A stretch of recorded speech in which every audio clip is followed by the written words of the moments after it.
Like any story about terrorism in the United States, we began on 9/11. You have to remember, after the towers fell, if you're in the police department, you got no advance warning from the federal government.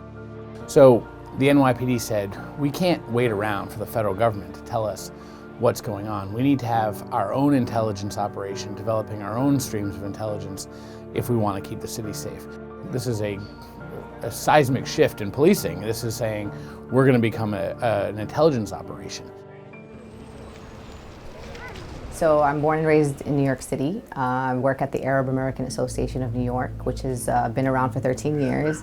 It is at the epicenter of the largest Arab American community in the state of New York. Also, it happens that we found out that the New York Police Department's unwarranted surveillance program heavily targeted this area. What they did is they created the demographics unit. And the demographics unit is a team of mostly Arab or South Asian detectives whose job it is every day to go hang out in Muslim neighborhoods. So as I saw the maps where the NYPD was mapping New York City's Muslim communities, pretty much I would say more than 50% of the little pinpoints on where they were spying on were literally up the street that I work, in my community, in my neighborhood, at the mosques that I went to. I think there was a sense of, why is this covert?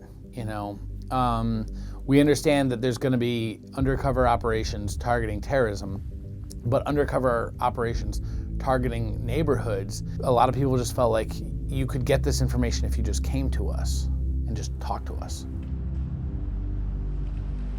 There was a strange small truck parked outside the mosque by the entrance on the curb. Most of the time it was unmarked, and we didn't know what it is, but we thought to ourselves it might be a surveillance truck. And we used to joke, okay, let them listen, maybe they will learn the truth about us. So you have the demographics unit that is sending plainclothes detectives out into New York City every day to eavesdrop and sort of monitor neighborhoods. And then separately you have the terrorism interdiction unit. And what the TIU does is they run informants. And informants are kind of the lifeblood of NYPD intel. The old Shahana. You mean the Shahana of last week? There's a new and improved Shahana who works. I remember an older sister, a Muslim sister that had come up to me, and she just sort of whispers in my ear, and she's like, just be careful, watch what you say and watch what you do, because there are, and what she called munafiq on campus, and munafiq is an Arabic term that roughly translates to hypocrite. She was talking about Muslims or people who pretend to be Muslim, infiltrate the community, and then entrap people. Moms tell their kids to be careful and are telling their kids not to be involved in college campus organizing.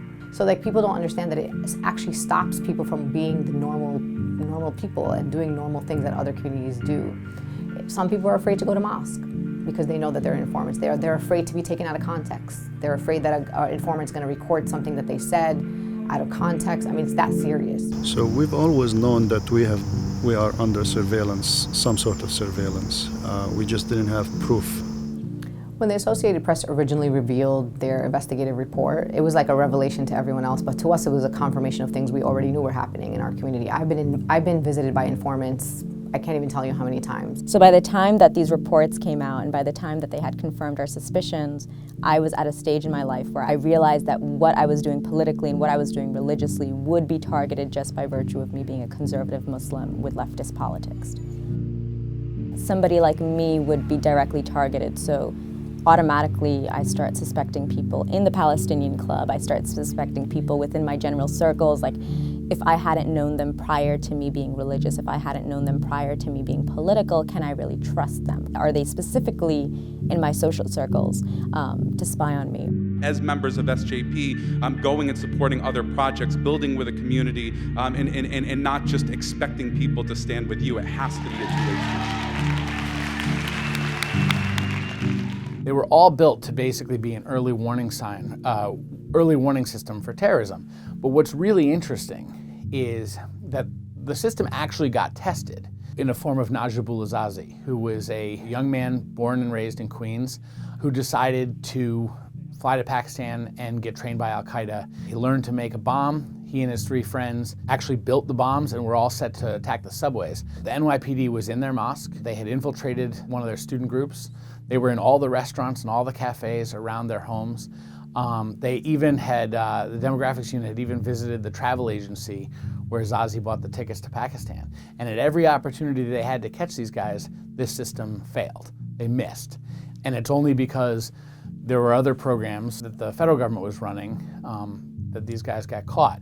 So, you know, from where I sit, it's about asking what works. And, you know, when it mattered most for New York City, when people's safety was really on the line, these programs just failed.